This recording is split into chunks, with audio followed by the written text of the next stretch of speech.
ყოველდღიური ეკონომიკური და ბიზნეს დაიჯესტი, ნოვაციები, ფინანსები, კაპიტალი, ნავთობის ფასები, მთავარი ეკონომიკური მოვლენებისა და თემების განხილვა.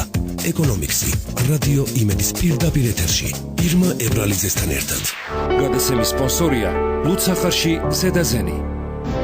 ქართული ლუდის კომპანია ზედაზენი და გერმანული ლუდსახარში ბიტბურგერი წარმოგიდგენთ. პრემიუმ ლუდს, კიუნიკ პილსნერი. კიუნიკ პილსნერ. დაგვირგვინე წარმატებული დღე.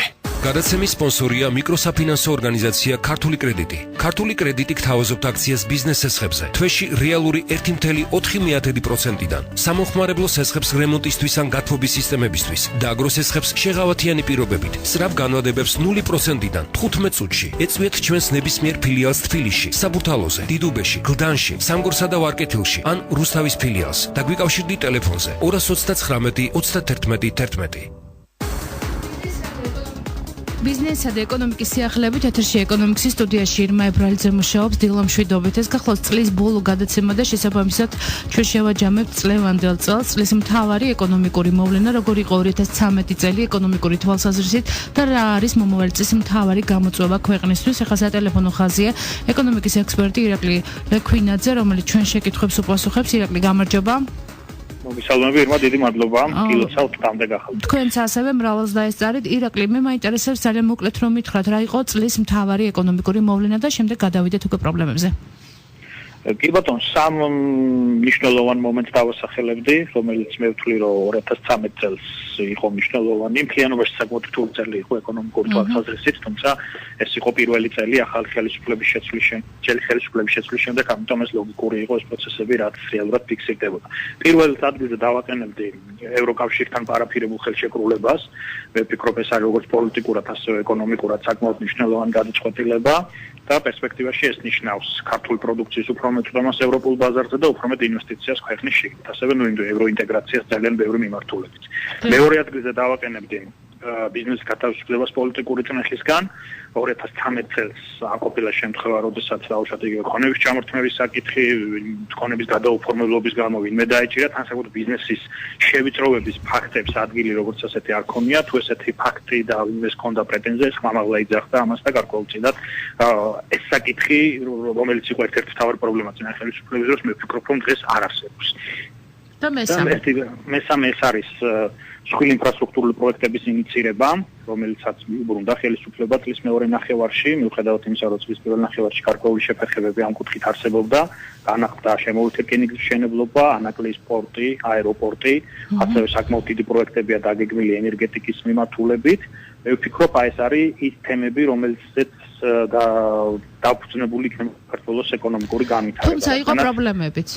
არის პრობლემები, რა თქმა უნდა, არის კითხვის ნიშნები, თუმცა მე იმედი მაქვს, რომ ყველა მხარე იქნება ეს ინვესტორი, ხელისუფლება, თუ ის ადამიანები, ვისაც უშუალოდ ეხება ეგ საკითხები, რეალობის რეჟიმში, კომპრომისის რეჟიმში გადაჭრიან ამ პრობლემას და ეს არ არის მოუგვარებელი საკითხი. თავარი არის ერთი რამ, რომ ჩვენ გვინდა სწრაფი განვითარება მოაქვს იმ პოტენციალის გამოყენებას, რომელიც ჩვენ გვაქვს. ეს არის ჩვენი სატრანსპორტო დერეფანი და ლოჯისტიკური კვანძები და ეს არის ჩვენი ენერგეტიკული პოტენციალი. ეს ორი მიმართულება მე ვფიქრობ, რომ საკმაოდ აქტიური უნდა იყოს 2014 წლიდან ინვესტიციების ხაზით. და თქვენ თქვით, რომ ბიზნეს სექტორი განთავისუფლდა ზეწოლისგან, მაგრამ ამის მიუხედავად პასიური იყო ბიზნესი, რატომ? ბიზნესი იყო პასიური, თუმცა მე ერთ ნიუანსს დავამახვილებდი ყურადღებას. ყოველთვის აღნიშნავ ხოლმე და აქაც ვიტყვი 2013 წელს იყო ერთი, ასე ვთქვათ, ბარემბოსთან და ზედასენთან დაკავშირებული პრობლემები, იმედი მაქვს, რომ ეს საკითხი გრძელდება, იმედია, რომ მალე გაირკვევა, იმიტომ რომ ესეთი ტიპის საწარმოებს საქართველოში პრობლემა არ უნდა ექნებოდეს, იმიტომ რომ ისინი არიან ქართული წარმოების სახე. რაც შეეხება აქტიურობას, მე არ მახსენდება 2013 წელს არც ერთი ახალი კომპანია, რომელიც შეიძლება გამოჩენილიყო ქართულ ბაზარზე, რაც ძალიან ცუდია, მაგრამ ეს არის ლოგიკური, იმიტომ რომ ბიზნესი იყო ბოლო დინის რეჟიმში, იყო გადალაგების პროცესი, ინვესტორები როგორც შიდა, ასევე გარე პოლიტიკური გარემოს სიმყიფის გამო არ აქტიურობდნენ და ელოდებოდნენ იგივე თუნდაც კოაპიტაციის რეჟიმის დასრულებას და ასევე იმ რეფორმებს, რომელსაც ახალი ხელისუფლება დაიწყებდა, განახორციელებდა თუ ასე შემდეგ. ამ მოლოდინის რეჟიმში ერთ-ერთი დამამძიმებელი როლი ითამაშა ასევე სუსტვა პარლამენტმა, პირდაპირ გეტყვით, რომელიც მე ვთვლი რომ ის არის საკმაოდ სუსტი პარლამენტი დღეს არაკომპეტენტური, იმიტომ რომ ძალიან ხშირად ისმის ესეთი ეკონომიკური ინიციატივები, რომელიც მხოლოდ ამძიმებს ბიზნესს და ზრდის მათ ბოლოდინის რეჟიმს. თუმცა ეს ინიციატივები მაინც ასე ვთქვათ შეჩერებულია და კანონის სახე ჯერჯერობით არ მიუღია. ძალიან კარგია რომ შეჩერებულია ირმა, თუმცა თვითონ გაჟღერებად და სურვილიც რომ ეს უნდა გაკეთდეს, ეს არაფერია ბიზნეს გარემოში და იმედი მაქვს რომ ამ კუთხით უფრო მეტი კოორდინაცია იქნება 2014 წელს. და ცოტა დრო გრჩება და ამიტომ მაინტერესებს მთავარი გამოწვევა რა იქნება მომავალ წელს ეკონომიკური კუთხით. მთავარი გამოწვევა ის იქნება ეკონომიკური ზრდა, რომელიც დაგეგმილია 5%-ის ფარგლებში და მე ვფიქრობ, რომ ძალიან ეფექტურად უნდა იმუშაოს მთავრობამ პირველ რიგში ინვესტიციების მოზიდვის კუთხით, რომ ეს 5%-იანი ზრდა იქნას მიღწეული ასევე მაკროპარამეტრების სტაბილურობა, აქ იგულისხმება ინფლაცია, ეროვნული ვალუტის კურსი თუ ასე შემდეგ, რომ ის ჩაჯდეს რაღაც ცხად დინამიკაში, რომ ბიზნესმენებისთვის იყოს ცხადი გარემო, რა გარემოში გვიწევს მუშაობა და ასევე მოსახლეობისთვის. ამიტომ ეკონომიკური ზრდა, რომლისთვისაც უნდა გაკეთდეს ყველაფერი, რომ ჩვენ დავინახოთ პოზიტიური დინამიკა 2014 წელს. ლარის კურსის ცვლილებას კიდევ უნდა ველოდოთ და ასევე პროგნოზი მაინტერესებს ფასებთან დაკავშირებით, თუ ეს სეზონურია, უბრალოდ წინა საახალწლო პერიოდს დაემთხვა, თუ ეს ფასები შენარჩუნდება, რაც დღეს არის პირველადი დანიშნულების ობიექტებს. მე ვფიქრობ, რომ ალბათ იანვარშიც ლარის კურსზე დაწოლა გარკვეულწილად იქნება. იმიტომ რომ იანვარი პასიური თვე და გარკვეული ასე რომ ვთქვათ ის ტენდენცია რომელიც ხო დეკემბერში ალბათ გარკვეულწილად გაგრძელდება, თუმცა კიდევ ერთხელ ვამბობ რომ ეს ეროვნული ბანკს მე ვფიქრობ კონტროლის ქვეშ აქვს ეს პროცესი და არ ამგონია რაიმე გაუთვალისწინებელი ჩავარდნა მოხდეს. ფასებს რაც შეეხება ლარის კურსი არის დაახლოებით 4%-იანი გაუფასურების 4%-იანი გაუფასურება დაფიქსირებული. ერთადერთი მიმართულება, რაზეც მე ვფიქრობ რომ აისახა, ეს არის საწვავი. დანარჩენ მიმართულებებზე ლარის გავლენის გამო ფასების ზრდა არ ფიქსირდება.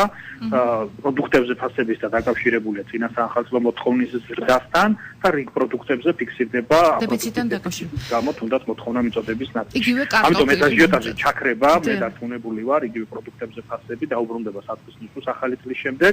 თუ ახლა ლარის კურსმა გააგრძელა რა თქმა უნდა გაუფასურების ტრენდი, ბუნებრივია ის აისახება პირველ რიგში ისეთ პროდუქტებზე, როგორიცაა შაქარი, ხორბალი, საწვავი და ძირითადად რამდენიმე ოპტიმისტურ ნოტაზე დავასრულოთ და გავაცილოთ ლევანდელი წელი და იმედია მომავალი წელი უფრო წარმატებული და მე საერთოდ ვარ ოპტიმისტი ადამიანი, ასე რომ ყოველთვის ახალ წელს უყურებ ყოველთვის ოპტიმისტურად და მჯერა რომ რაღაც სიახლეები აუცილებლად იქნება და მედი მაქვს რომ ყველაფერი დაალაგდება. გიერთები ოპტიმიზმში და წარმატებულ 2014 წელს გისურვებ. თქვენც ასევე. თელ საქართველოს დიდი მადლობა ეკონომიკის ექსპერტი ირაკლი ლექვინაძე აჯამებდა თქვენთან ერთად 2013 წელს და მეც გისურვებთ მომავალი წელი თქვენთვის ყოფილიყოს წარმატებული და რაც თავარია შემოსავლიანი. დროებით. ყოველდღიური ეკონომიკური და ბიზნეს დაიჯესტი, ნოვაციები, ფინანსები, კაპიტალი, ნავთობის ფასები, მთავარი ეკონომიკური მოვლენებისა და თემების განხილვა. ეკონომიკსი, რადიო იმედის პირდაპირ ეთერში.